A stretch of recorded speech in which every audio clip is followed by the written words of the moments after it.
Taste the Daily. சென்னையிலிருந்து திருச்சிக்கு சென்ற அரசு விரைவு பேருந்து உளுந்தூர்பேட்டை அருகே சாலையின் நடுவே பழுதாகி நின்றதால் போக்குவரத்து கடுமையாக பாதிக்கப்பட்டது. சென்னையிலிருந்து அரசு விரைவு பேருந்து ஒன்று பயணிகளை ஏற்றிக்கொண்டு திருச்சிக்கு சென்று கொண்டிருந்த போது உளுந்தூர்பேட்டை அருகே GST நடு சாலையில் திடீரென நின்றுவிட்டது. இதனால் சென்னை திருச்சி சாலையில் வாகனங்கள் அணிவகுத்து நின்றதால் 3 மணி நேரம் போக்குவரத்து பாதித்தது. விடியா திமுக ஆட்சியில் மோசமான நிலை உள்ள அரசு பேருந்துகளை பழுது பார்க்காமல் மக்களை அவதிக்குள்ளாக்கி வருவதாக பயணிகள் தெரிவித்தனர்.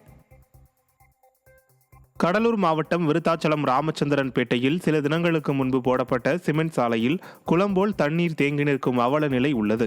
சிமெண்ட் சாலை மேடு பள்ளமாக போட்டிருப்பதால் மழைநீர் வடிந்து ஓடாமல் குளம்போல் சாலையின் நடுவே தேங்கி நிற்கிறது. இதை அறிந்த அப்பகுதி மக்கள் சம்பந்தப்பட்ட திமுக கவுன்சிலரின் கணவரிடம் வாக்குவாதத்தில் ஈடுபட்டனர். மேலும் விடியா திமுக ஆட்சியில் சாலைகள் அமைப்பது, பாலங்கள் கட்டுவது உள்ளிட்டவைகளில் தொன்று தொட்டு முறைகேடுகள் நடப்பது சகஜமே என அப்பகுதி மக்கள் அங்கலாய்த்தனர். கடலூர் மாவட்டம் விருத்தாச்சலத்தில் விடியா திமுக நிர்வாகிகள் மக்களுக்கு எதுவும் செய்யவில்லை எனவும் பணத்தை கொள்ளையடிப்பதாகவும் திமுகவை சேர்ந்த கவுன்சிலரை குற்றம் சாட்டியுள்ளார். விருத்தாச்சலம் ஊராட்சி ஒன்றிய அலுவலகத்தில் கவுன்சிலர்களின் கூட்டம் நடைபெற்றது. இந்த கூட்டத்தில் பங்கேற்ற திமுக கவுன்சிலர் ஐயாசாமி என்பவர் விடியா திமுகவினர் பொதுமக்களுக்கு எதுவும் செய்யவில்லை எனவும் திமுகவினர் திருட்டுத்தனமாக கொள்ளையடித்து தங்களுக்கு தேவையான வீடு, நிலம் போன்றவற்றை வாங்கிக் கொள்வதாக பொதுமக்கள் மத்தியில் குற்றம் சாட்டினார். விடியா திமுக ஆட்சியின் அவலத்தை அக்கட்சியை சேர்ந்த கவுன்சிலரே பொதுமக்கள் மத்தியில் புலம்பியது பொதுமக்களிடையே அதிர்ச்சியை ஏற்படுத்தியுள்ளது. மக்களுக்கு விட்டுட்டு இது பண்ணிக்கிட்டு போய்கிட்டு திட்டுத்தனமா பணத்தை சுட்டிக்கிட்டு மெச்ச வீடு வாங்கவும் மண்ணு வாங்கவும் வீடு கட்டவுமா இருக்கிறீங்க. கடலூர் மாவட்டம் தென்ஹரி ராஜபுரம் ஊராட்சிக்கு உட்பட்ட குச்சிப்பாளையம் கிராமத்தில் மாதத்தில் ஒரு நாள் மட்டுமே ரேஷன் கடை திறக்கப்படுவதால் அப்பகுதி மக்கள் கொதிப்படைந்துள்ளனர். குச்சிப்பாளையம் கிராம ரேஷன் கடை ஒவ்வொரு மாதமும் 20ஆம் தேதிக்கு பிறகு ஒரு நாள் மட்டுமே திறக்கப்படுவதோடு அத்தியாவசிய பொருட்கள் சரிவர இல்லாமலும் இருந்து வருகிறது.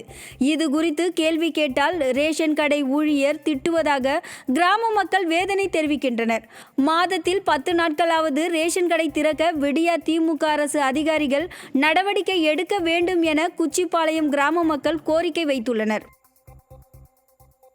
சிவகங்கை மாவட்டம் திருப்புவனம் அருகே 3 வயது சிறுமியை பாலியல் வன்கொடுமை செய்த கூலி தொழிலாளிக்கு வாழ்நாள் முழுவதும் சிறை தண்டனை விதித்து நீதிமன்றம் உத்தரவிட்டது. மணலூரைச் சேர்ந்த கருப்பசாமி என்பவர் தனது வீட்டின் அருகே வசித்து வந்த 3 வயது சிறுமியை பாலியல் வன்கொடுமை செய்துள்ளார். இது குறித்து சிறுமியின் பெற்றோர் அளித்த புகாரின் பேரில் கருப்பசாமி கைதாகியுள்ளார். இந்த வழக்கு சிவகங்கை போக்சோ நீதிமன்றத்தில் நடைபெற்று வந்த நிலையில் கருப்பசாமிக்கு வாழ்நாள் முழுவதும் சிறை தண்டனையும் 5000 ரூபாய் அபராதமும் விதித்து நீதிமன்றம் உத்தரவிட்டுள்ளது. மேலும் பாதிக்கப்பட்ட சிறுமிக்கு அரசு சார்பில் 5 லட்சம் ரூபாய் இழப்பீடு வழங்கவும் நீதிமன்றம் உத்தரவிட்டுள்ளது. சென்னை அயனாவரம் பகுதியில் மாநகர பேருந்தின் கண்ணாடியை உடைத்த நபர் சிக்கினார். கோயம்பேட்டில் இருந்து வியாசார்பாடி செல்லும் தடம் எண் 46G மாநகர பேருந்து அயனாவரம் ஜாயிண்ட் ஆபீஸ் பேருந்து நிறுத்தத்தில் நின்று கொண்டிருந்தது. அப்போது அங்கு வந்த நபர் ஒருவர் பேருந்தின் முன் நின்று ரகளையில் ஈடுபட்டு பேருந்து கண்ணாடியை உடைத்துள்ளார். இதையடுத்து அப்பகுதி மக்கள் பேருந்து கண்ணாடியை உடைத்த நபரை பிடித்து போலீசில் ஒப்படைத்தனர். மேலும் அவர் ஆவடி பகுதியை சேர்ந்த மகேஷ்குமார் என்பது தெரிய வந்தது.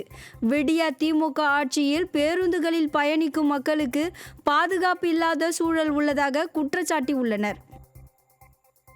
திருவண்ணாமலை மாவட்டத்தில் பட்டா மாற்றம் செய்வதற்கு 2000 ரூபாய் லஞ்சம் வாங்கிய கிராம நிர்வாக அலுவலரை லஞ்ச ஒழிப்புத்துறை அதிகாரிகள் கைது செய்தனர்.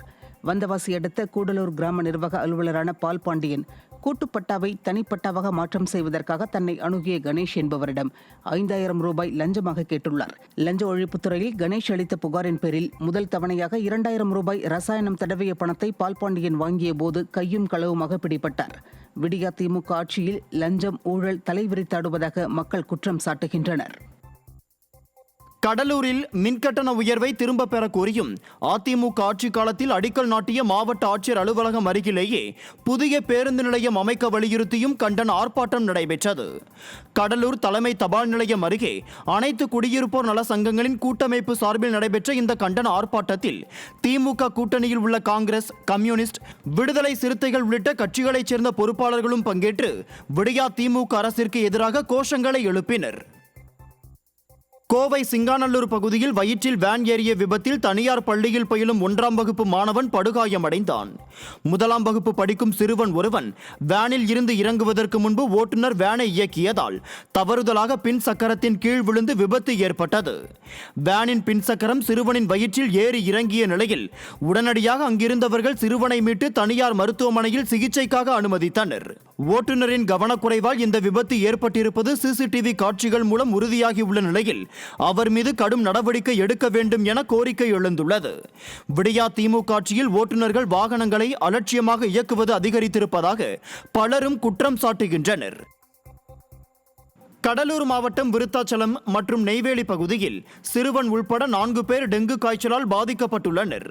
விருத்தாச்சலம் நகரத்திற்குட்பட்ட பெரியார் நகரில் ஒருவர் மற்றும் வீராட்டிக்குப்பம் கிராமத்தைச் சேர்ந்த இளைஞர், ஆலடி கிராமத்தைச் சேர்ந்த இளம்பெண் மற்றும் நெய்வேலி பகுதியைச் சேர்ந்த 15 வயது சிறுவன் உள்பட 4 பேர் டெங்கு காய்ச்சலால் பாதிக்கப்பட்டுள்ளனர்.